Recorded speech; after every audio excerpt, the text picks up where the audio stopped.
Mary had a little lamb. The fault. We believe that all men are created equal. To the magnificent mosaic that is America. From radio beacon to radio beacon. I have a dream today. Change has come to America. Knock, knock. Who's there? It's a figment of your imagination. Randi Rhodes Show. Turn up your mind. Just this week, when asked whether she supported Al-Qaeda, that's our enemy. That's our enemy. They are a very serious problem that we take care of, but they always seem to come along somewhere. She refused to answer. She didn't want to give an answer to that question. Omar blamed the United States for the crisis in Venezuela. I mean, think of that one. And she looks down with contempt on the hard-working Americans, saying that ignorance is pervasive in many parts of this country.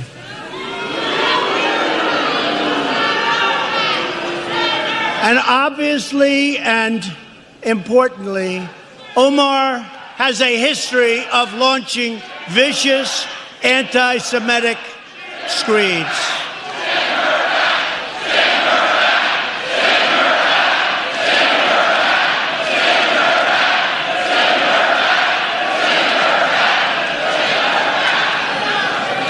And she talked about the evil Israel, and it's all about the Benjamins. Not a good thing to say. So that's Omar. That's Omar. And by the way, many other things. All you have to do is press the right button on your beautiful screen. Oh, my God. That was the creepiest moment in the entire Trump presidency. I got to tell, and we've been talking about some creepy stuff. We're talking about paying off mistresses. We're talking about affairs. We're talking about pedophiles. We're talking about Jason Miller having an affair while his wife was pregnant with another woman that he got pregnant, still admits that he still hires prostitutes. He goes with escort. I mean, it's just like, what a crap show. And you know what I want to say? I can't. It's the creepy. This crowd, I got to say, obviously they've been primed to do this in advance. There is no way that they could come up with it on their own. Although a Trump crowd, they sort of know how to, crowdsource racist hatred. I mean, this is their demagogue, and they're all in for him. I mean, those red MAGA hats, they must, like, suck your brain out or something like that. It must have some sort of racist synergy. I mean, it's just like so thrilling for them, it had to be. And they all started chanting it together spontaneously. Yeah, I mean, I guess it's like when you're at a concert and you know all the lyrics, right? No, let's call this what it is. This was a lynch mob last night, and there was no victim present, and there was no rope. But this was a lynch mob without the tools of murder. Everything else was there, though. The racism, the hatred, the intent, all there. Now, I wonder what it would have been like if they would have, brought Ilhan Omar and had her. It would have been like a witch trial. I mean, that's what it felt like. It felt like, and I know a lot of people are making comparisons to, another fascist government that did. And, we're there. We're there. This is it. This is how it's going to be for the next year. I mean, we're just remember that the last time, it's always a woman, by the way. Lock her up. Send her back. Always a woman. I mean, it's just so disgusting who he picks on because, he's a bully. He picks on somebody that's, vulnerable. But it is so unbelievable to me how fast this hatred just spreads through this MAGA crowd, and how they will make excuses for every disgusting, racist, vile, anti-American thing that this president says. And this is anti-American. Our motto, I can't say it often enough, is e pluribus unum. And I bet you there's so many people in MAGA country that don't even know what that means. It means no one is from here. It means out of many from all over the world, we will be one country, One country out of many from all over the world. That is America. That is our motto. That is who we are. That is how we built ourselves. But these, and this was on his teleprompter. This was in his teleprompter, which means, that Miller dude wrote this stuff. Trump doesn't say screed. He probably thinks screed is a racist term for some, nationality that he doesn't like. And how does the audience respond to him saying that wrongly, falsely? I mean, it's a lie that Ilhan Omar ever said she was proud of Al-Qaeda. She said Al-Qaeda was evil. Al-Qaeda was, villainous. She has said everything that you could. She's talked about Saudi Arabia's support for Al-Qaeda and how it's evil and ugly. And this president loves Saudi Arabia and hates 9/11 first responders. Won't pay for them to have medical care as they lay dying. I mean, don't start with me about, the sanctity of 9/11. This president can't stand the 9/11 responders. Rand Paul yesterday stood up and all of a sudden, he was the 51st vote on that multi-trillion-dollar tax break for the wealthiest people in this country and corporate America. And it went against everything he ever said he was for.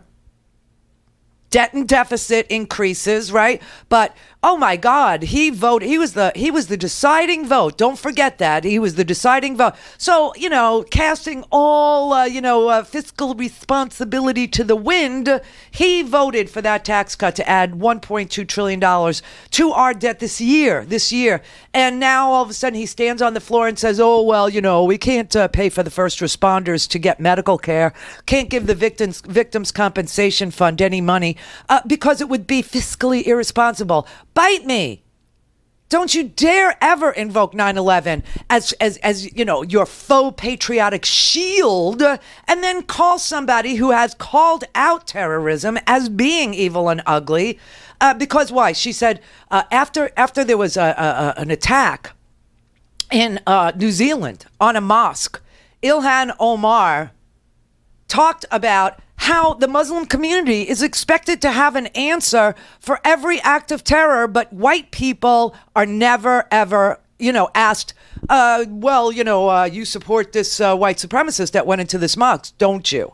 That's what she said. That's what she was talking about. And then there was an attack on a mall where Muslims were targeted, and she called that out as terrorism, but said, every Muslim is supposed to have an answer, for every act of terror, but you never ask the white people. You never ask them, are you for this? Are you with Timothy McVeigh, for instance, right?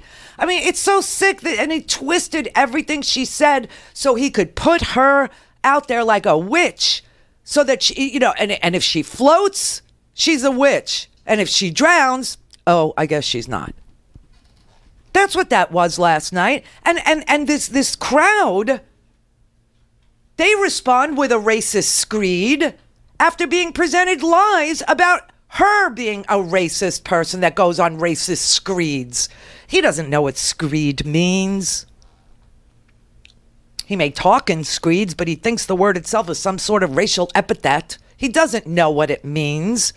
So, listen, in the homework today, which, is free at randyrhodes.com, there are multiple fact checks on whether or not Ilhan Omar ever supported Al-Qaeda, whether Ilhan Omar ever failed to say that terrorism was evil, whether Ilhan Omar ever apologized for calling out a lobby. See, AIPAC is who she was talking about, and AIPAC is a lobby shop. And that's who she was saying was all about the Benjamins. It was all about money for AIPAC. AIPAC really needs to, declare themselves a foreign, the FARA Act, Manafort, lobbying on behalf of a foreign country. Remember that? Remember? Yeah, well, AIPAC should do that too. And I've said that for years. But for some reason, when a woman isn't wearing a MAGA hat, but wearing a hijab, well, them's fighting words. And let me tell you something, it's spreading all across America already. Today in Naperville, Illinois, a 15-year-old was bicycling with her family. The bike broke down. She went into a gas station.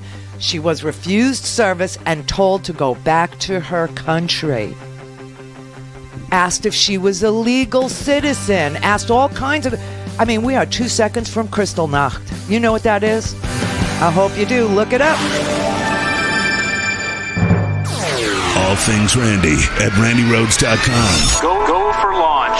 Speaking truth to power, The Randi Rhodes Show. Omar laughed that Americans speak of Al-Qaeda in a menacing tone and remarked that you don't say America with this intensity.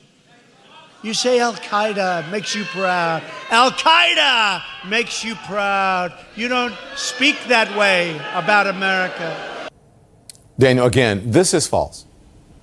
This is false, and I want to be as clear as possible about this because I think this is one of the most egregious false claims Trump has made as president. Ilhan Omar did not praise Al-Qaeda. She did not say Al-Qaeda makes you proud. She did not say Al-Qaeda is great or wonderful, as Trump said earlier this week. This is what happened. She did a 2013 interview on a local Minnesota PBS station where the host of the show on Middle East issues was musing about why Americans use the Arabic words for things like Al-Qaeda, Al-Shabaab, madrasas, rather than the English translation, which he said would be less scary. And she basically agreed with this, and she said it's about creating this sort of scary intensity.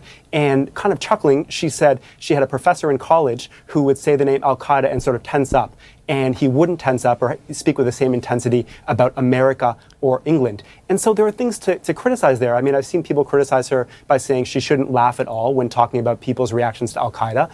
People saying she shouldn't suggest there's some equivalence between Al-Qaeda and America or England. That is all fair. But to say that she praised Al-Qaeda, it could not be further from the truth. Yeah, in fact, during that interview, it was a 2013 interview on a PBS station in Minnesota. And during that interview, she actually said Al-Qaeda performed terrorist acts that were evil and heinous. She never, ever, ever said Al-Qaeda, be proud of Al-Qaeda. She was making a point that the Muslim community at large should never be held accountable for the actions of Islamic terrorists. She said, quote, I think the general population needs to understand that there's a difference between the people that are carrying out the evil acts, because it is an evil act, and we do have evil people in this world, and then the normal people who carry on, the normal people, regular citizens who carry on with their life.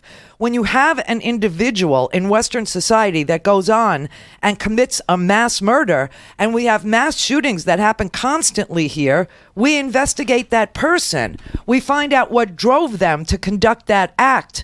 But when an act is committed by a Muslim, a terrorist, what we investigate is the whole Muslim community. We investigate that whole faith. We investigate that whole society, and everyone is supposed to have some answer for why terrorists are doing this. That is what she said. This is ridiculous. This is so incendiary and dangerous, and it's like Fox News started it. Jeanine Pirro started it. She was talking about the woman with the hijab and that the hijab alone was unconstitutional. I don't know in what society, in what world, in America, saying these anti-American things about her. Then Tucker Carlson started trashing her. And oh my God, all of a sudden, the president of the United States says, yeah, this could work. Let's review. Think about it. Omar wears a hijab, Hello. which according to the Quran 33:59 tells women to cover so they won't get molested. Is her adherence to this Islamic doctrine indicative of her adherence to Sharia law, which in itself is antithetical to the United States Constitution? I don't have to tell you, Nancy, Jews have been persecuted almost from the beginning of time when they were forced out of Egypt, to the 6 million killed in the Holocaust. And now we are witnessing the rise of anti-Semitism in Europe, where incidents are up 74% in the last year alone in France, where Jewish cemeteries are regularly desecrated with swastikas, and people relay the common tropes of Jews with too much money and influence. Wow. Let me tell you something, Jeanine. Jews, very observant Jews, also cover their head. There is a whole community you can talk to right there in New York City. You go to Brooklyn if you'd like and ask the Hasidim why they cover their heads. Why do they shave their hair off and wear a wig? Is that anti-constitutional? Oh my God. So that's where it started. And then it downshifted into Tucker Carlson, who never ever met a racist trope he couldn't work with. I mean, he's never once ever seen racism and decided, I'm not going to, pile on. But she isn't grateful. Not at all. A new low for Tucker Carlson? She hates this country more than the Fox host on an anti-immigration rant, blasting Congresswoman Ilhan Omar. That should worry you. Saying immigrants like her are, quote, undermining the U.S. Ilhan Omar is living proof that the way we practice immigration has become dangerous to this country. Oh, my God. A system designed to strengthen America is instead undermining it. No country can import large numbers of people who hate it and expect to survive. Omar hit back, calling Carlson a racist fool. It's really quite disappointing to see Fox News give a nightly platform to the white supremacist rhetoric that's coming from the likes of him. Now a new skirmish in the immigration debate. Make America white again. Yes. With Carlson tapping into a frequent theme on the right, and with his critics accusing him of fearing a powerful woman of color. Right. On Wednesday, reaction to his rant getting a supportive retweet from President Trump. Mm-hmm. On the other side, progressive activists renewing their calls for advertisers to blacklist Carlson's show. We don't only welcome immigrants, we send them to Washington. Omar is both a historic figure, the first Somali American elected to the U.S. Congress, and a lightning rod of controversy, a frequent target of Fox's right-wing shows. Think about it. Omar wears a hijab. Is her adherence to this Islamic doctrine indicative of her adherence to Sharia law, which in itself is antithetical to the United States Constitution?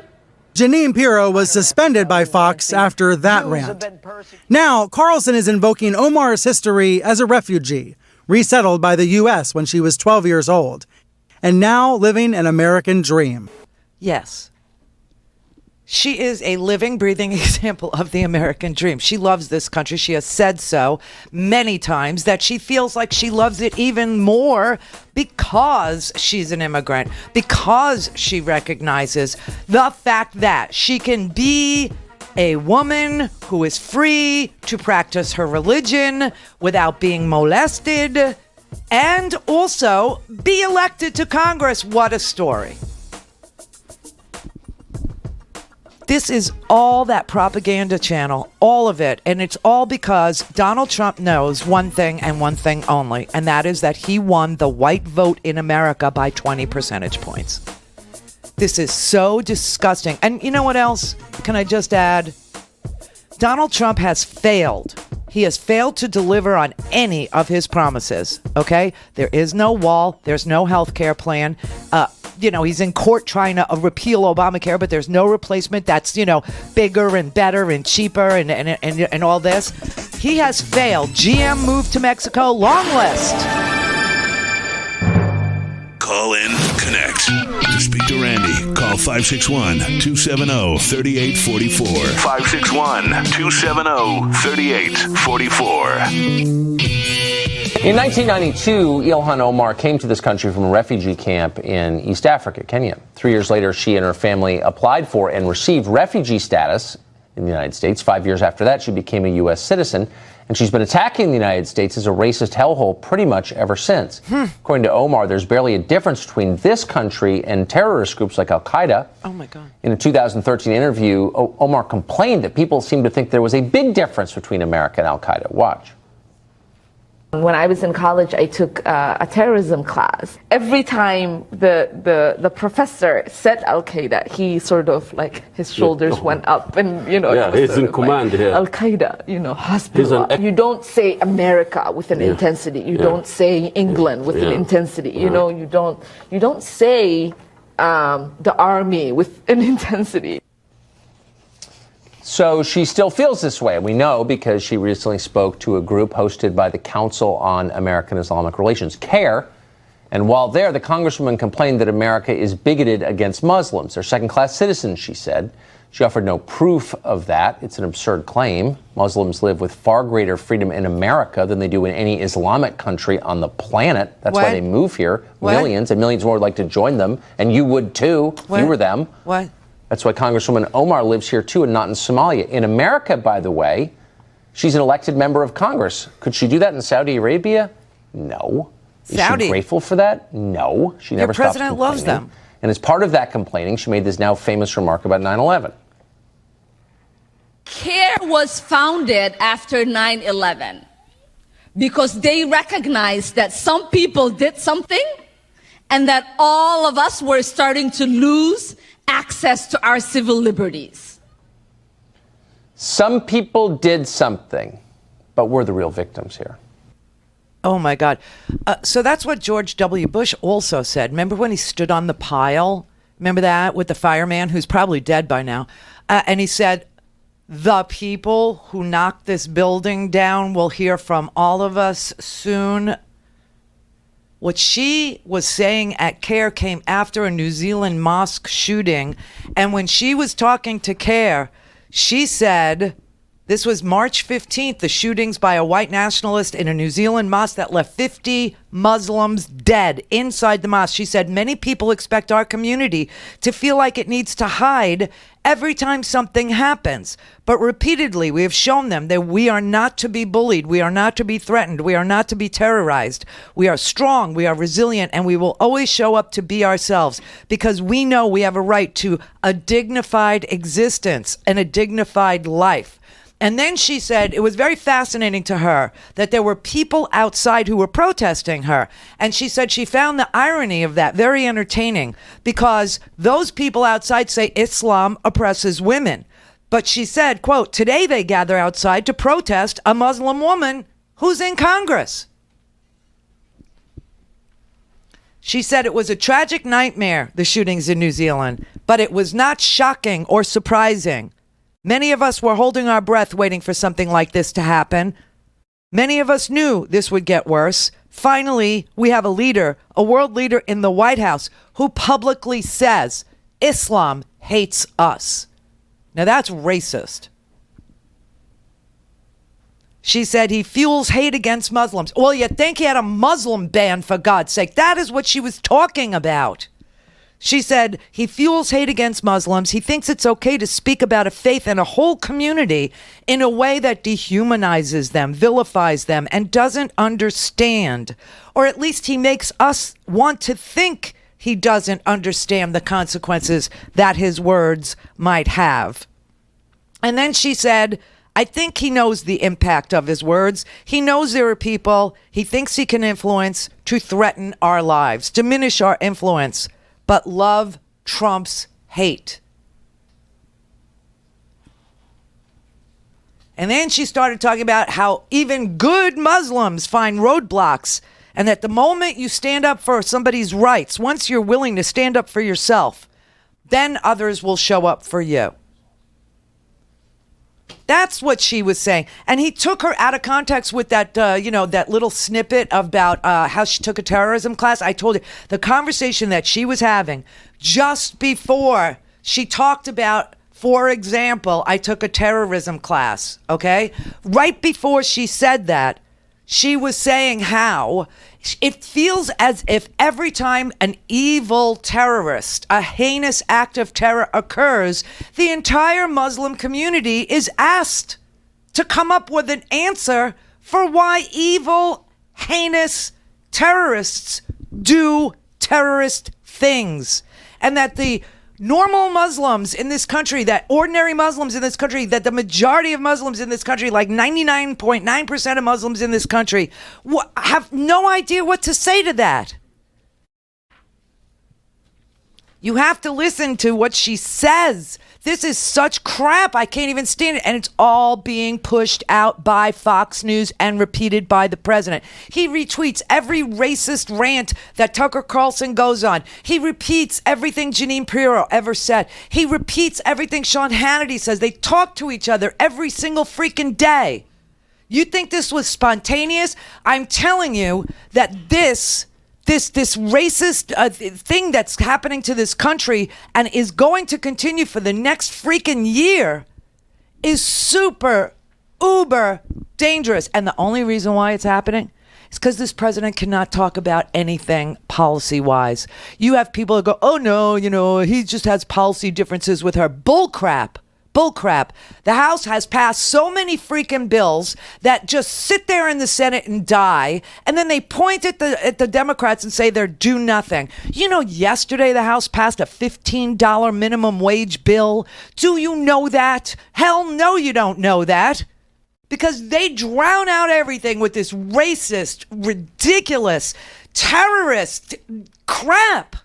They're terrorizing us.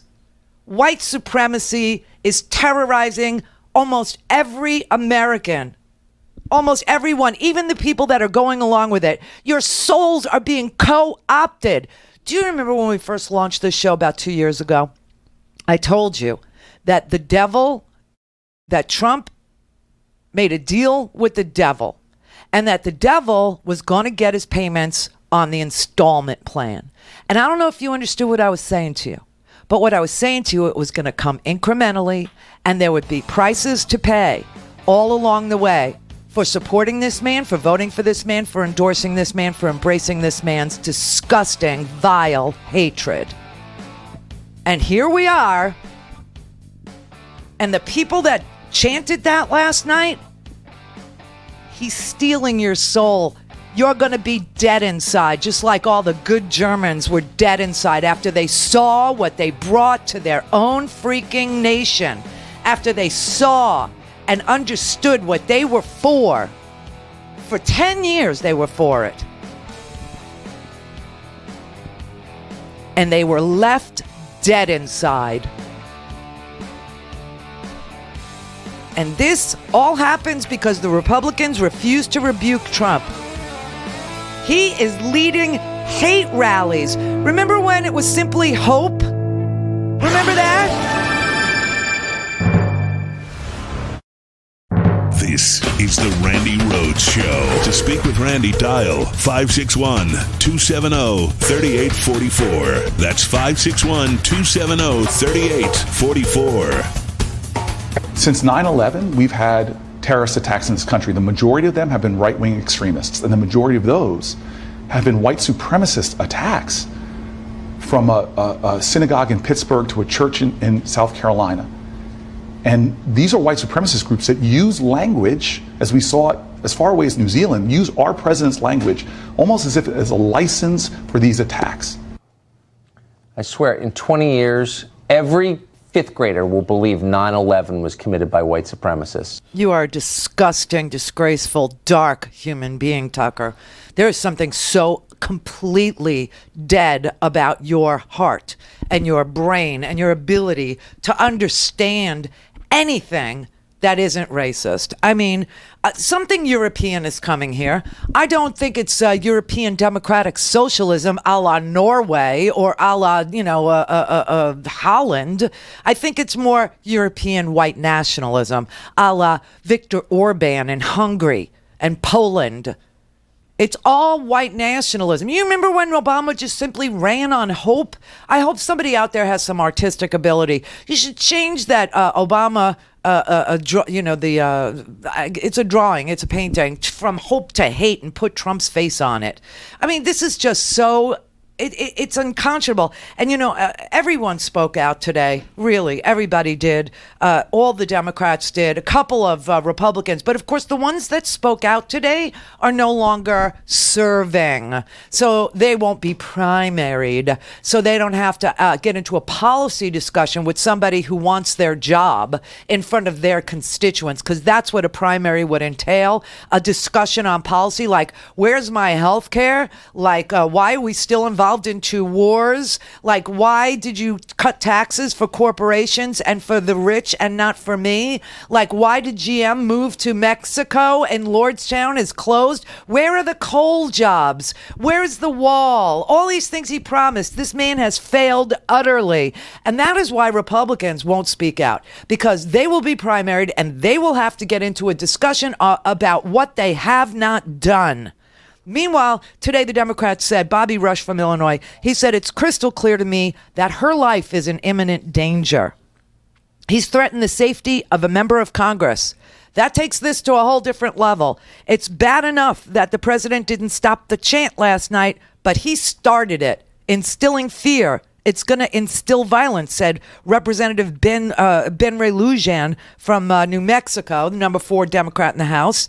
Then you have Trump sitting there today realizing what he did last night was dangerous, or somebody, I guess the Republicans quietly are telling him, because that is what, Joe Walsh, that former, Republican, that's what he told CNN today. He told CNN that Republicans in private are terrified because if Trump runs like this on, the new lock her up is send her back, they will lose. He will lose and the Republicans will lose. And it will be the end of the Republican Party. So while they're all sitting here saying this is the death knell, the squad is the death knell of the Democratic Party, have a look at the Democratic Party. Have a look at who we are, what we look like, where we come from. Have a look at 52 members who are first-generation Americans serving in Congress. Have a look, okay? And then tell me that having 4 women of color who are young and energetic and who call hypocrisy out wherever they see it, tell me that's the end of our party. But listen to the racism that's being spewed by their party and tell me the Republican Party isn't dead already. I can tell you, Brianna, that all of my former Republican colleagues up in Congress, they agree with what I'm saying to you publicly right now. They agree privately.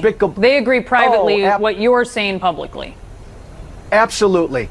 They can't stand what the president has unleashed. This big bowl of ugly. They know privately, Brianna, that if send her back is the rally cry for 2020, Trump's going to lose and the Republicans are going to lose. And I had to crack up your congressional correspondent earlier who said that privately these Republicans are uncomfortable with what the president did last night and uncomfortable with the chant privately. Bull crap on being privately uncomfortable. Yeah. I'm sick of the private stuff. These Republicans got to get the courage to stand up publicly and denounce this. And if my former colleagues, Brianna, I get worked up about this, if they don't strongly publicly denounce this un-American crap, Republicans are going to get wiped out in 2020. Everyone knows it. No one will say it. Ben Carson won't say it. I couldn't believe Ben Carson. You know what's so amazing? Literally, Mark Short, who's like a spokesman for Donald Trump, stood in front of a camera. I'm not going to play it again, but he stood in front of the camera and said, Trump can't be a racist. Look at his cabinet. He's got Elaine Chao. She's a woman of color. They forgot about Ben Carson completely because they don't pay any attention to Ben Carson. But what was crazy is when Ben Carson obviously had to make his,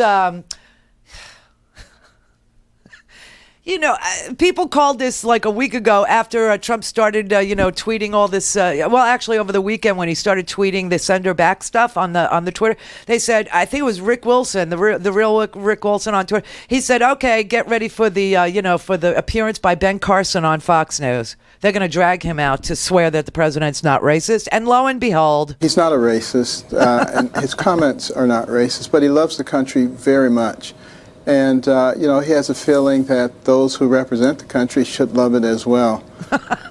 3 of those congresswomen are born in the U.S. They're all American citizens, Mr. Secretary. The president suggested that they can go back to their countries, said that they can go wherever they want, but didn't name any of those countries. So what did the president mean? Because he's not taking back anything he said. Well, I think you can see what the president means by looking at his accomplishments. Look at his policies. What policies? Under this president, you see the rising tide lifting all boats. You see low unemployment, record low for blacks, for Hispanics, for all the demographics of our nation.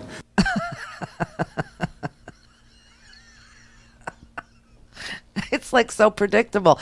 I mean, there's never an egg timer around when you need it. It's like, they go, oh, well, here comes Ben Carson. He's got that rudimentary. He's going to have to appear. And then he appears off. No, he's not a racist. Look at the economy. Well, thank you, Obama.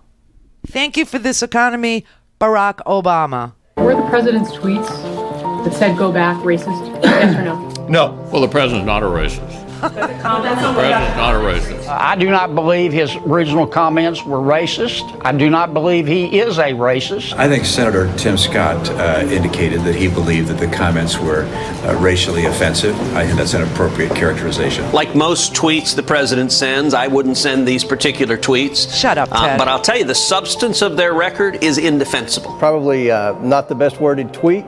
But I think that the tweet's been overblown. I'm not commenting on the president's tweets. You don't want to let him go, but I'm trying to focus on the immigration representative of immigration. System. This is a yes, I'm not the representative of Twitter. Your husband today penned a piece in the Washington Post. The title, I deny that Trump was a racist, not anymore. I know you've seen it. Do you agree with your husband? Yes or no? No, I totally disagree, but I work with this president. I know him. How is it not racist to tell women of color to go back to their countries when most of them were born here anyway, and they're all U.S. citizens? Kristen, he has an Asian woman of color in his cabinet. And you're saying race has nothing to do with this? Never seen it. Not once. That AOC and this crowd are a bunch of communists. They hate Israel. They hate our own country. The squad, all of them, have been so anti-American, anti-Semitic. I'm appalled that so many of our presidential candidates are falling all over themselves to try to agree with the four horsewomen of the apocalypse. President Trump loves America. Yeah. I love this country. What President Trump was doing is exposing the radical, leftist, anti-American, socialist, pro-terrorism movement that's afoot right now in the United States House of Representatives. I see nothing that references anybody's race. Not a thing. I don't see anyone's name being referenced in the tweets. But the president's referring to people, congresswomen, who are anti-American. So you know who he was talking about, even though he didn't name it. He did last night, though, by the way. He tried to name AOC, but he couldn't remember her name. It was pathetic. It was really upset. Let me tell you something. The House has passed the For the People Act to get us, fairness in voting, paper ballots, get the money out of politics, the Equality Act, the Paycheck Fairness Act, the bipartisan background checks on guns, H.R. 8, the Climate Action Now Act, NATO Support Act, Veterans Access to Child Care Act, background checks, Consumers First Act, Violence Against Women Reauthorization, Save the Internet Secure Act, Gold Star Family Relief Act. Yesterday, they passed a $15 minimum wage. They've passed multiple bills to lower the cost of prescription drugs, on and on. Mary had a little man. The fault. We believe that all men are created equal. To the magnificent mosaic that is America. From radio beacon to radio beacon. I have a dream today. Change has come to America. Knock, knock. Who's there? It's a figment of your imagination. Randi Rhodes Show. Turn up your mind. It's pretty clear from what Donald Trump is doing, he does not want to make this an argument about policy. This is not about socialism versus freedom, as a lot of Republicans are saying now.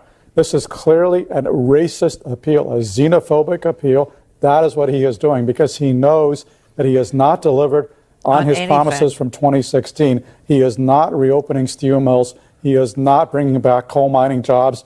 And this is basically a way that he can distract his blue-collar supporters in swing states from his failures to deliver on his other pledges, because he is basically mobilizing them against hatred of others, hatred of these women of color, hatred of Muslims, hatred of these Democrats who he's attacking not with policy arguments, but with these rank racist appeals. And sadly, it is resonating. I mean, there was a USA Today poll that just came out, which showed 57% of Republicans endorsing Trump's attacks. His numbers among Republicans in a Reuters poll actually went up since these attacks. And of course, you saw today this disgusting, nauseating, unthinkable spectacle occurring in North Carolina, where his rabid supporters are chanting, "Send her back." That is un-American.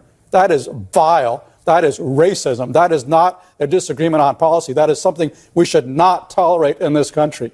Exactly. But, it's true what Max Boot there said. I can't believe I agree with Max Boot on anything ever, because he's from the Council on Foreign Relations and he was a real war hog. OK, there's no question about it. But this is the truth. The truth of the matter is that Trump has failed. He has failed everybody that he promised. Cheaper, better, greater health insurance, never produced it. In fact, last week he was supposed to put his health care plan out, but he doesn't have one. So there was no health care plan. There is no health care plan. The only health care plan they have is to take health care away from people who have pre-existing conditions. Okay? He never built his wall. That's a lie. It's, all they're doing is refurbishing some fences, and the court has said to Donald Trump, he cannot reappropriate money from the military to building that stupid wall. And he doesn't want to have to tell people that, A, Mexico is never going to pay for it, which they were chanting blindly. Who's going to pay for it? Mexico. Never. It will never, ever, ever, never, ever happen.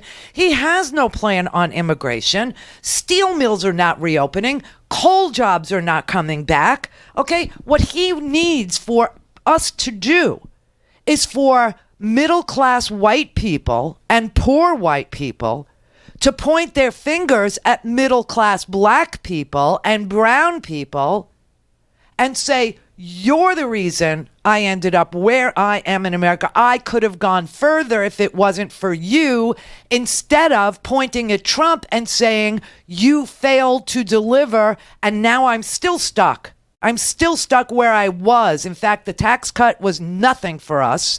The opioid epidemic is still eating us alive down here. Prescription drug prices are through the roof. We can't afford insulin, for God's sake. The oldest drug that we have has exponentially increased in price, meaning people have to ration freaking insulin. The man is a total freaking failure. Meanwhile, the Democrats have an infrastructure bill, H.R. 2. Go check it out. It was the second thing that they did. The Democrats have the Voting Rights Advancement Act. The Democrats have the Protecting Pre-Existing Conditions and Making Healthcare More Affordable Act. The Democrats did the Equality Act. The Democrats did 10 bills, 10 separate bills to lower healthcare costs, to reverse the sabotage, to allow for Medicare to negotiate with pharmaceutical companies to bring down the price of prescription drugs. It all goes to the Senate, where it dies. Mitch McConnell won't introduce any of this. There's a resolution on the Mueller report. There's a reopening of the government, bill. There's the condemning the Trump's administration's illegal campaign to take away America's health care.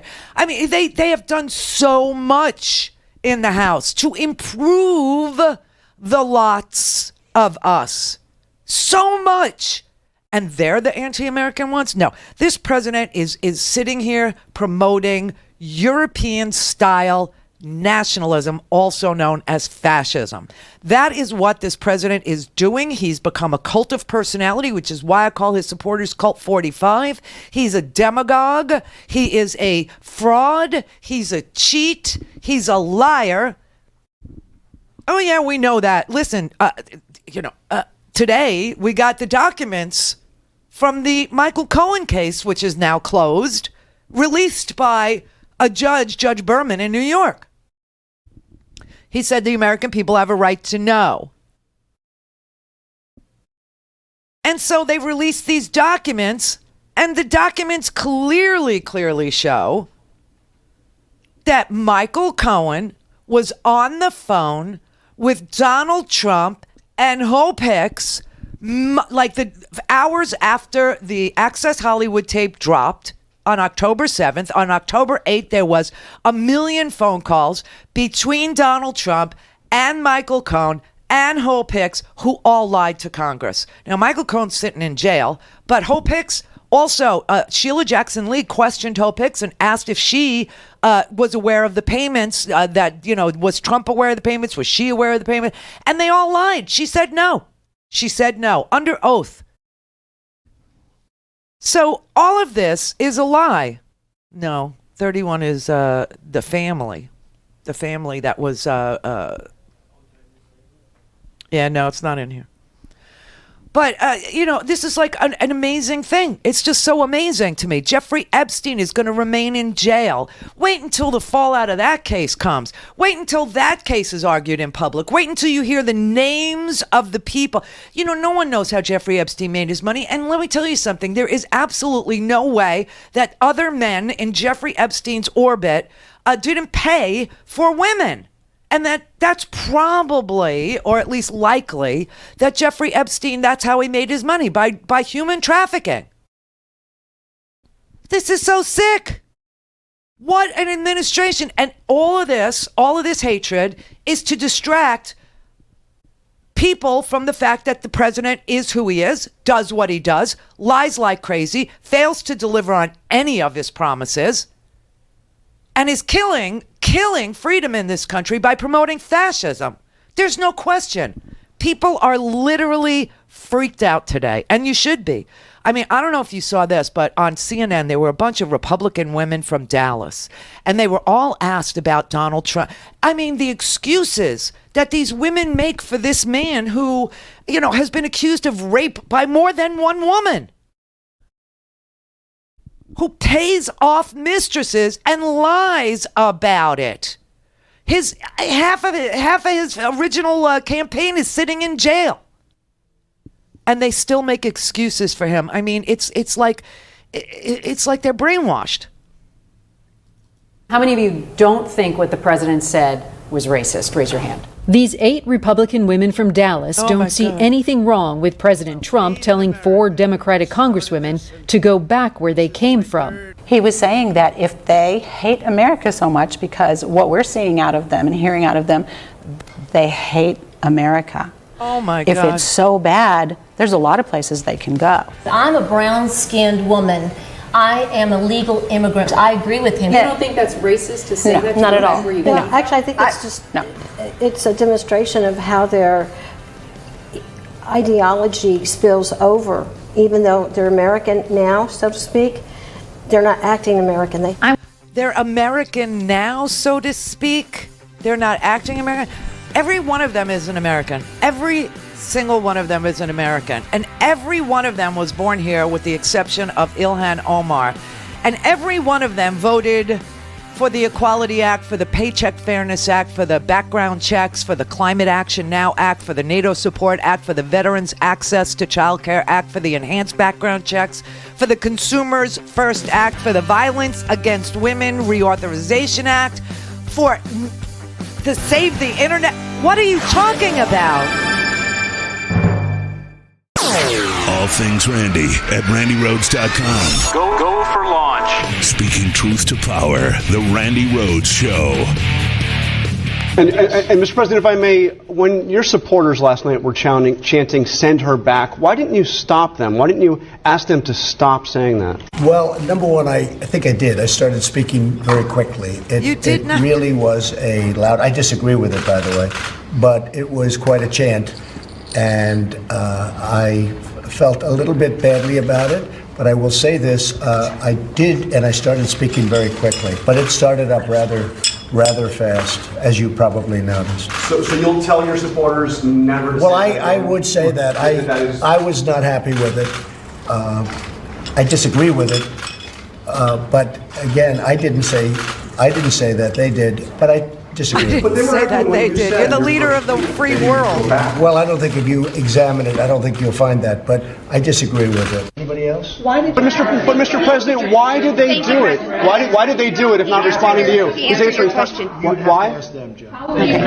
What I would suggest I was not happy with it, but what I would suggest, you go there, go to North Carolina, and you ask the people why did they say that, but that's what they said. But you'll stop them if they try to do it again. Well, I didn't like that they did it, and I started speaking very quickly. I could have. You let it play out for several seconds. Yeah. Really, if you would have heard, there was a tremendous amount of noise and action and everything else. I started very quickly. And that chant went on for... Well, I know. Maybe you're giving me too much credit. You're used to giving me too much credit. Thank you, everybody. Thank you. He answered. Okay, so that's a lie. That is a lie. Okay, here. And obviously and importantly, Omar has a history of launching vicious anti-Semitic screeds.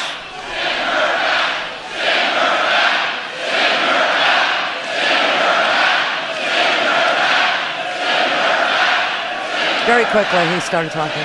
Very quickly. So that's a lie.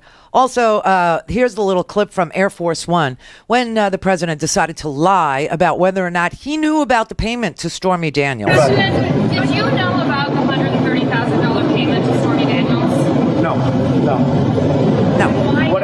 Why did Michael Cohen make it if there was no truth to your allegations? Well, you have to ask Michael Cohen. Michael's an attorney, and you'll have to ask Michael Cohen. Do you know where he got the money to make that payment? I don't know. No.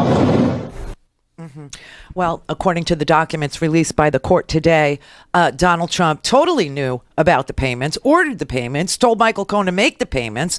The problem came when Michael Cohen didn't make the payment and Stormy Daniels and her lawyer stopped returning Donald Trump and Michael Cohen's phone calls and started leaking the affair to the blogosphere. And all of a sudden, Michael Cohen had to pay out of his own pocket. And then Michael Cohen got pissed because he wanted to be reimbursed. Donald Trump knew about that payment. Everybody knew about that payment. David Pecker knew about that payment. Hope Hicks knew about that payment. Michael Cohen knew about that payment. Everybody knew about that payment. President is just a world heavyweight champion liar, and he lies so he can enrich himself. He lies for his own benefit. He lies about everything. He lies about knowing Jeffrey Epstein, who, by the way, is not going to be released on bail. The judge found today that he is very much a flight risk, that he knows how to get fake passports, that he knows how to travel around the world on the QT, and that he can't be trusted, and that these women who are accusing him aren't safe unless he is behind bars. Good afternoon. I'm Sigrid McCauley. I'm a partner with the law firm of Boyes, Schiller & Flexner, and I represent a number of the victims of Jeffrey Epstein. We're thrilled today with the ruling by Judge Berman, and we thank Alex Rossmiller and his entire team for the hard work that they've put in to get to this place. Only by taking away the freedom of Jeffrey Epstein can we restore the freedom of these victims. They have been living in fear and intimidation since the day they were abused by him, and now he is in jail. We thank everyone for their efforts in helping us get to this day. Thank you very much. Hello, my name is Stan Pottinger. I'm a lawyer for some of the victims and a partner in the firm of Edwards Pottinger and a partner of Brad Edwards, all of whom I think you know. Yeah. Echoing what Sigrid McCauley said, we are deeply grateful on behalf of our clients for the court's carefully considered opinion. This is never an easy thing for any court to do, and yet this was done very carefully and very thoughtfully with a result that we and our clients are deeply appreciative of. We also want to congratulate the team that has operated for the government.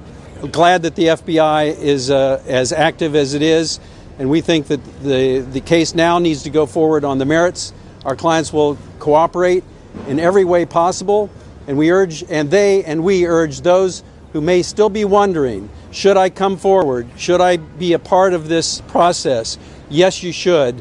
You can trust the process. You should come forward and help see that justice is done. Thank you. So think about what's just happened here in this country just past 2 days. Just 2 days. You had a contempt vote. The whole House, the whole House voted to hold the Attorney General of the United States and the Commerce Secretary in contempt of Congress, criminal contempt for lying about the reason they wanted to put a citizenship question on the census. They said it was to uphold the Voting Rights Act when the truth was exactly the opposite. They were trying to undercount people who were Hispanic to amplify the voices of white residents. Lily white residents, okay?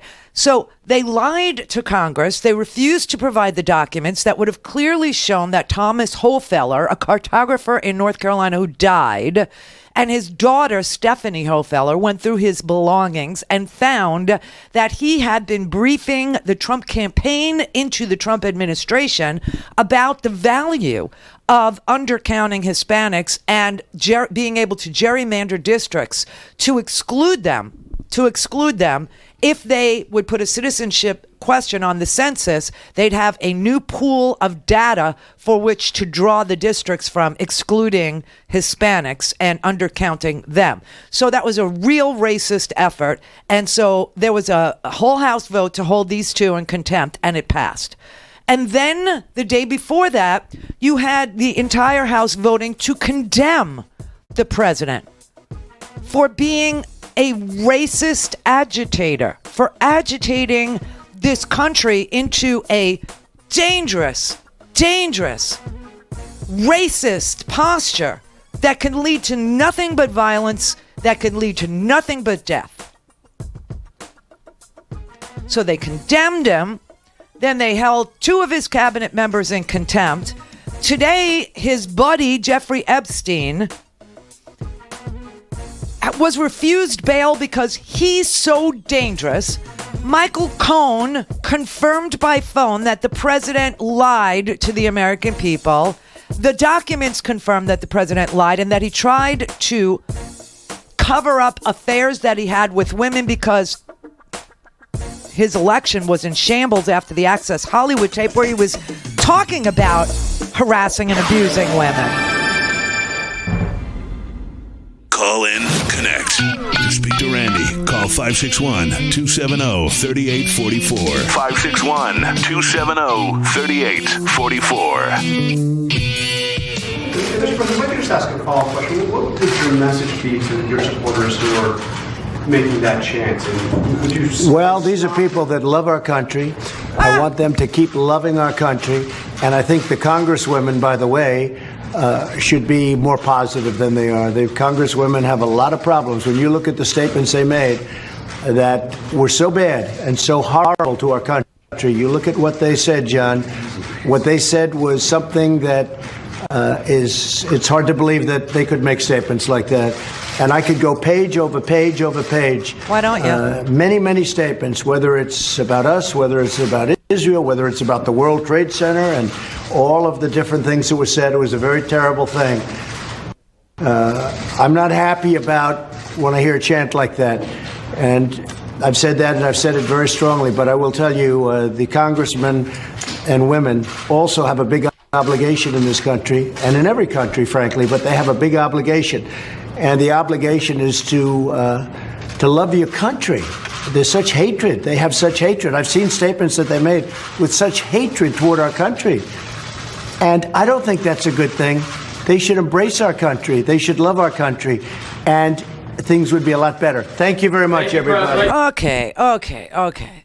All they've done is vote for things like the American Dream and Promise Act, Raise the Minimum Wage Act, which passed the House today, the Rebuild America's Schools Act, Prescription Drug Star Act, Infrastructure Bill, H.R. 2, H.R. 4, Voting Rights Advancement Act, H.R. 1884, Protecting Pre-Existing Conditions and Making Healthcare More Affordable Act. What is wrong with him? This is a man who announced his candidacy by calling Mexicans rapists. This is a man who promised Mexico was going to pay for some stupid wall because he hates Mexican Americans, hates them. Now he downshifts into a Muslim ban for no apparent reason. He hates this country. He hates the fact that this country belongs to all of us. He thinks America belongs to white people. Now, I will say that the most visa overstays in this country is done by Canadians, but you don't hear him talking about Canadians overstaying their visas is a huge problem for the American worker because they're white people. This racism hurts people. This racism kills people. He wants Ilhan Omar deported. That is what he said. That is what he tweeted. That is what he wants. That is what he stands for. And he sees an opportunity to get brown and black Americans to point at white Americans and white Americans to point at black and brown Americans and blame each other for his failure to build infrastructure, for his failure to figure out what to do on immigration, for his failure to actually fund the Veterans Administration, to actually fund the Victims' Compensation Fund for the 9/11 first responders. Oh my God, these Republicans are so disgusting. John Field was on TV, and he just called it like he saw it. He said Senator Rand Paul, Senator Mike Lee, they are bottom feeders. Rand Paul and Mike Lee, what do I say about those two? The day before, Senator McConnell had Senator Toone from South Dakota, the majority whip in the Senate, do a Rule 14 unanimous consent. And that was to go around these guys. And then yesterday, Senator Gillibrand did her unanimous consent. And that was to expose who would be against this. And we found out who it was. And it's the usual suspects. But they're hypocrites at best because, not only the hypocrites, they're bottom feeders. They're opportunists. These are men that voted for the $1 trillion tax cut. So Rand Paul's claim of fiscal responsibility, you call BS on because he's proven that he is willing to run up the deficit. He was the 51st vote on that bill. Remember that. And he was given everything by the president and Mitch McConnell to be that 51st vote. But you cannot cherry pick and choose when you want to be a fiscal conservative. Shame on him. That's not even about politics anymore. We're talking about being a good human being. And Senator Jello from Utah, who made a resolution for Jello in the state of Utah. I mean, if this is their biggest agenda, again, enough with the political crap that spews out of Washington, D.C. into mainstream America.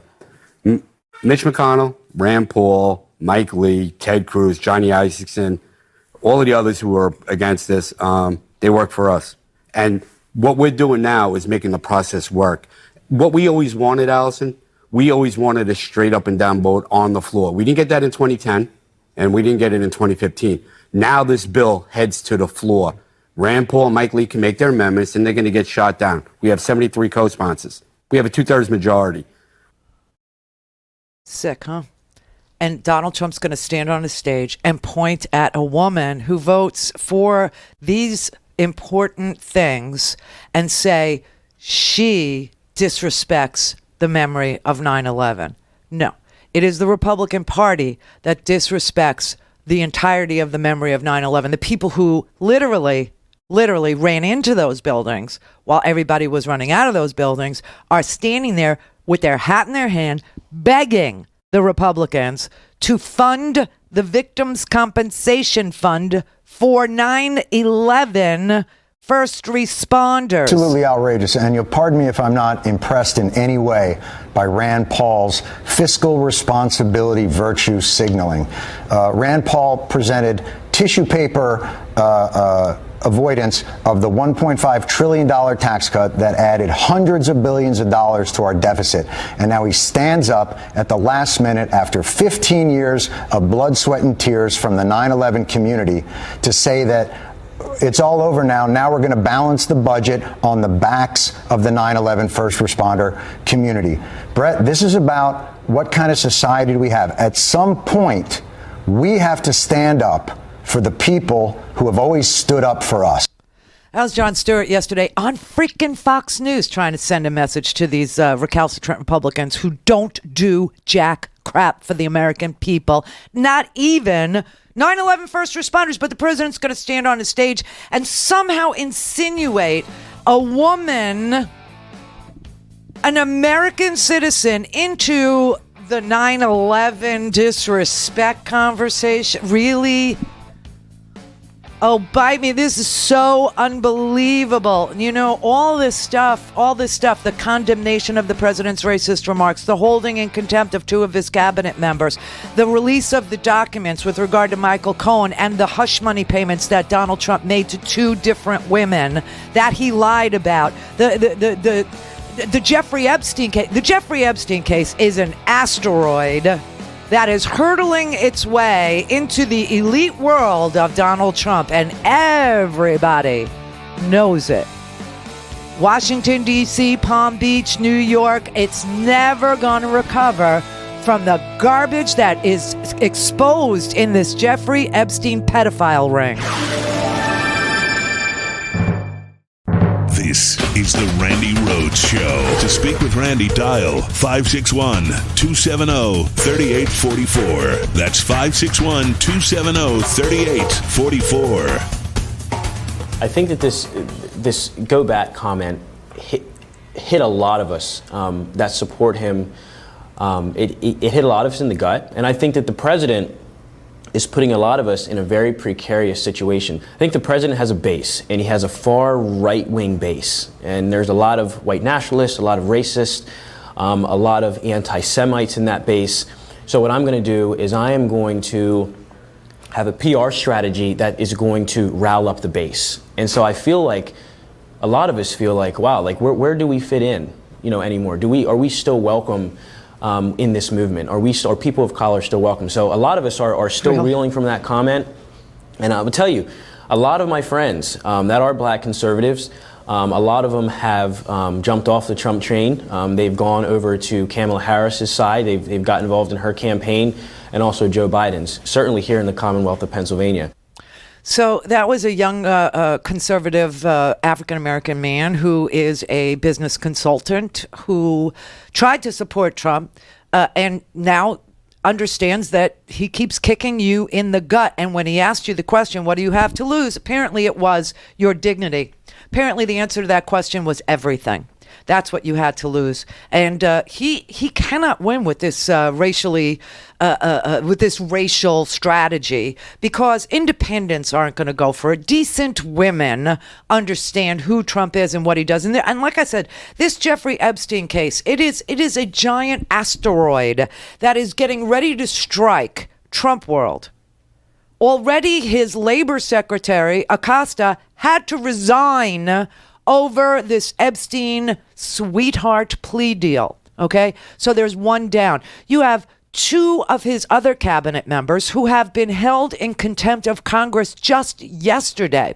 There was an impeachment vote that happened yesterday too, that was introduced by Representative Al Green, who had introduced an impeachment idea way prior to yesterday. This is the 3rd time that Representative Al Green has tried to introduce an impeachment effort against Donald Trump. Now, I will tell you, the first time that Al Green tried to impeach Trump, it was over the same thing.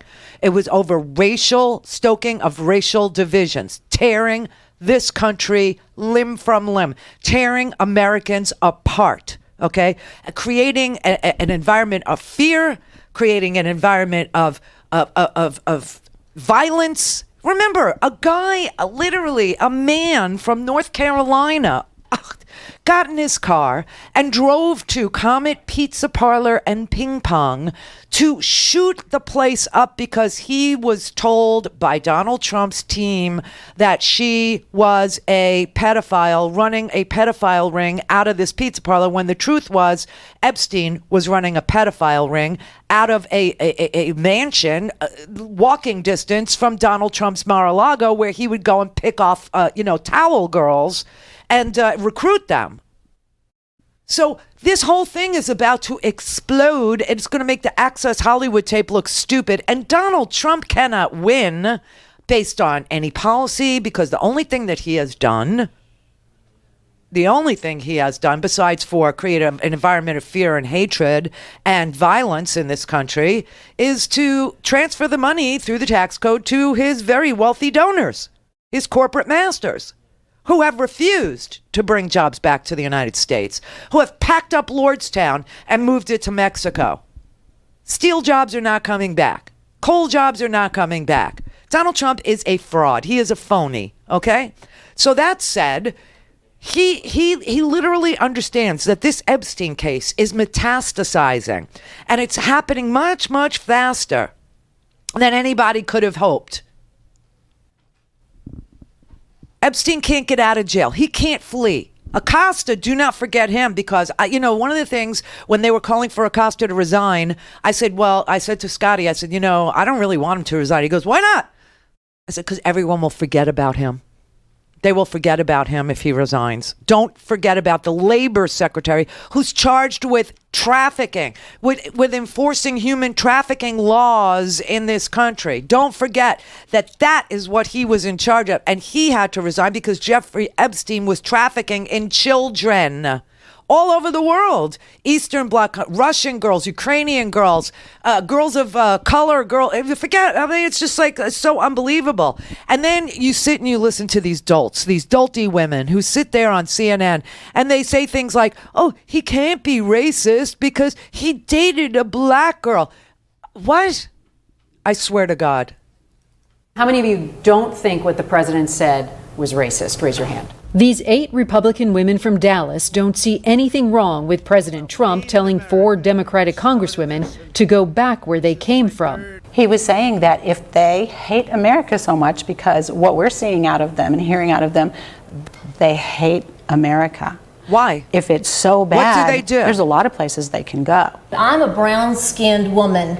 I am a legal immigrant. I agree with him. You don't think that's racist to say No, that? not at all. Where you No, came from? actually, I think it's it's a demonstration of how their ideology spills over. Even though they're American now, so to speak, they're not acting American. I'm glad that the president said what he said, because all they're doing is they're inciting hatred and division, and that's not what our country's about.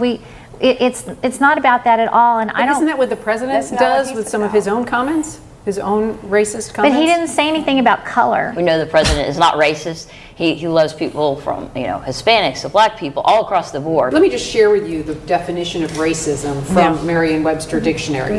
A belief that race is the primary determinant of human traits and capacities, and that racial differences produce an inherent superiority of a particular race. Based on that definition, do you not think what the president has been saying to these No, he dated a black woman for 2 years. Oh my 2 of his wives are immigrants. He is not a xenophobic racist. Wait a minute. Just think about that statement. He dated a black girl and 2 of his wives are immigrants. Of the 3. This is a man of absolutely no. He dated a black girl, so he can't be racist. He has an Asian woman in his cabinet, so he can't be racist.